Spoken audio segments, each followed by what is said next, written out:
Hi dear students, good morning all of you. Today we are going to read the next chapter of poetry, and the poem is Lebanon Top, composed by Ted Hughes. बच्चों ये आपका poem है। Poem का नाम है the Lebanon top. इस poem को किसने कंपोज किया है? टेड ह्यूज ने कंपोज किया है। अब देखिए बच्चों, यहाँ जो लेबनम लिखा हुआ है ये आपका क्या है? This is a kind of tree. ये एक प्रकार का पेड़ है। ये क्या है आपका? एक प्रकार का पेड़ है। इसे हिंदी में शायद अल्तमस ऐसे कुछ बोलते हैं, मल्तास ऐसे कोई किसी का पेड़ बोलते हैं। ये ऐसा पेड़ है जिसकी पत्तियां जो हैं वो पीले रंग की होती हैं, येलो कलर्स की होती हैं। बहुत ही सुंदर सा पेड़ होता है। और इससे रिलेटेड इसमें इस पोएम में एक बर्ड के बारे में बताया गया है, गोल्ड फिंच के बारे में बताया गया है। ये एक पक्षी होता है जिसके पंख जो हैं वो गोल्डन कलर के होते हैं, येलो कलर के होते हैं। तो चलिए बच्चों, हम शुरुआत करते हैं इस पोएम की। बच्चों ये आपका वर्ड मीनिंग्स है, आप इसको देख लेंगे तो चैप्टर समझने में आपकी आसानी रहेगी। ये आपको इंग्लिश फर्स्ट की कॉपी में नोट भी करना है वर्ड मीनिंग्स, ठीक है। तो चलिए बच्चों, ये आपका पोएम है। यहाँ पर पोएट कहते हैं, टेड ह्यूज कहते हैं, the laburnum top is silent quite still, कि जो लेबरनम पेड़ है वो बहुत ही शांत है, बहुत ही एकदम पूरी तरीके से शांत है। उसमें कोई एक्टिविटी जरा सा भी नहीं हो रही है, पूरी तरीके से शांत खड़ा हुआ है। क्योंकि उसकी पत्तियां क्या है? एकदम पीली रंग की होती हैं। और पत्तियां उसकी पीली कलर की होती है, फूल भी उसके पीले रंग के होते हैं। In the afternoon yellow September sunlight, a few leaves yellowing, all it's seeds fallen. यहाँ पर पोएट बता रहा है कि दोपहर के समय में, सितंबर के मौसम में, जब सूर्य की रोशनी पड़ती है तो ये पेड़ बहुत ही चमकता है। इन पेड़ों की पत्तियां जो हैं, इन पेड़ों के फूल जो हैं, पीले पीले एकदम बहुत ही सुंदर दिखाई देते हैं। ए फ्यू लीव्स येलोइंग, कुछ पत्तियां जो पहले हरी रहती हैं सितंबर के इस माह में पीले रंग की हो जाती हैं। ऑल इट्स सीड्स फॉलन, इसके जितने भी सीड्स हैं वो गिर जाते हैं।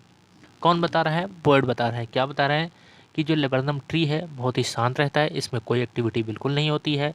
दोपहर के मौसम में, सितंबर के समय, जब सूर्य की रोशनी इन पेड़ों पर पड़ती है तो ये पीले पीले बहुत ही सुंदर दिखाई पड़ते हैं। इनकी जो पत्तियां हैं जो हरी रहती हैं, सितंबर महीने में क्या हो जाती हैं? येलो कलर की हो जाती हैं। और इनके जो बीज हैं, सीड्स हैं, वो गिर जाते हैं। आगे देखिए, till the goldfinch comes. अब देखिए गोल्ड फिंच क्या है? This is a kind of bird, this is kind of bird whose feather is yellow. ये एक प्रकार का पक्षी है जिसके जो पंख होते हैं वो पीले रंग के होते हैं, फेदर जो होते हैं वो पीले कलर के होते हैं, येलो कलर के होते हैं।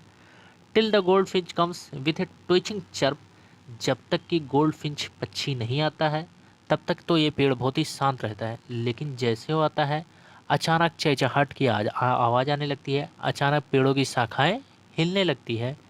ए suddenness a startlement at a branch and, और ये आकर कहाँ बैठता है? पेड़ की शाखाओं के किनारे बैठता है। और किससे बैठता है? ये ऐसी आवाज़ निकालता है कि लोगों की, इसकी अचानक आवाज़ से लोग हैरान में पड़ जाते हैं, या लोगों को हैरान कर देती है इसकी आवाज़। वैसे तो इसकी आवाज़ बहुत ही सुरीली होती है, बहुत ही मधुर होती है। यहाँ पर कौन बता रहा है? पोएट बता रहे हैं। आगे देखिए, then sleek as a lizard and alert and abrupt, ये बहुत ही कोमल होता है, किसकी तरह? लिजर्ड, छिपकली की तरीके से। अलर्ट, बहुत ही चौकन्ना रहता है। एंड एब्रेट, चारों ओर हर एक चीज़ को देखता भालता रहता है, यानी बहुत ही चौकन्ना रहता है, हर एक चीज़ की देखभाल करता रहता है। तो ये बहुत ही क्या होता है? एकदम लिजर्ड की तरीके से एकदम हमेशा चौकन्ना रहता है। होता तो ये एक पक्षी ही है। आगे देखिए, सी इंटर्स द थिकनेस, ये उस जगह प्रवेश करता है जहाँ पर बहुत ही अधिक डेंसिटी होती है। डेंसिटी मतलब जो पेड़ होता है वो येलो कलर का होता है, इसके पंख भी येलो कलर के होते हैं। तो ये जहाँ पर पत्तियाँ घनी होती हैं एकदम, उसी के बीच में जाकर ये घुसता है।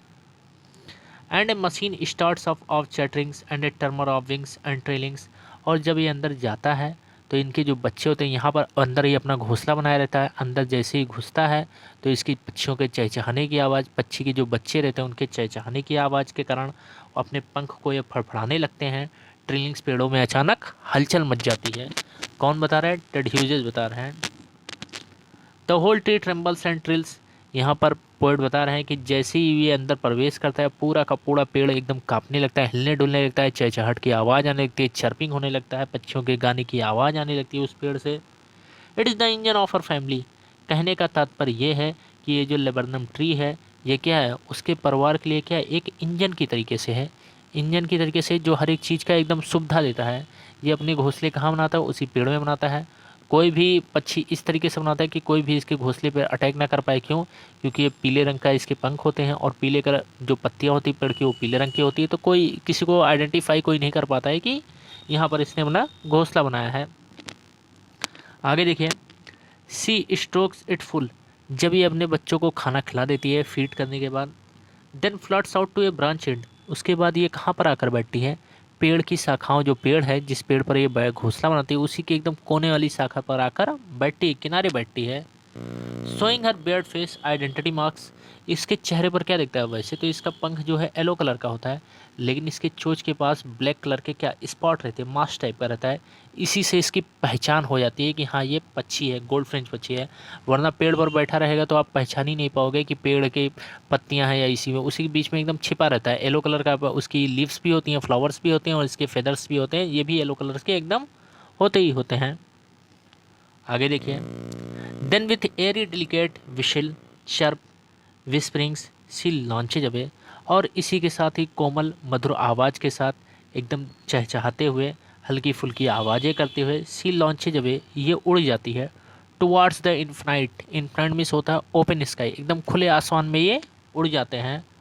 And the laburnum subsides to empty, और जैसे ही ये बच्चे उड़ जाते हैं, गोल्डफिंच उड़ जाता है, तो जो पेड़ों में हलचल हो रही थी, जो एक्टिविटी हो रही थी, जो पेड़ की शाखाएं हिल्ट हो रही थी या जो चहचहाने की आवाज़ आ रही थी, वो एकदम पेड़ जो पहले जैसा शांत रहता है वैसे एकदम फिर दोबारा शांत हो जाता है। यानी जब पक्षी आते हैं तो पेड़ों में हलचल होती है, उनके चहचहाने की आवाज़ होती है पक्षियों की, पक्षियों के बच्चों का पंख फड़फड़ाने की आवाज़ होती है। और जब ये पक्षी अपने बच्चों को खाना खिलाने के बाद चला जाता है, ओपन स्काई में उड़ जाता है, तो जो पेड़ था, लेबरनम ट्री था, जैसे पहले ही शांत था वैसे उसी तरीके से पेड़ एकदम शांत हो जाता है, उसमें ज़रा सा भी हलचल नहीं होती है। There is no kind of moment in the tree, पेड़ों में किसी भी तरीके की हलचल बिल्कुल नहीं होती है।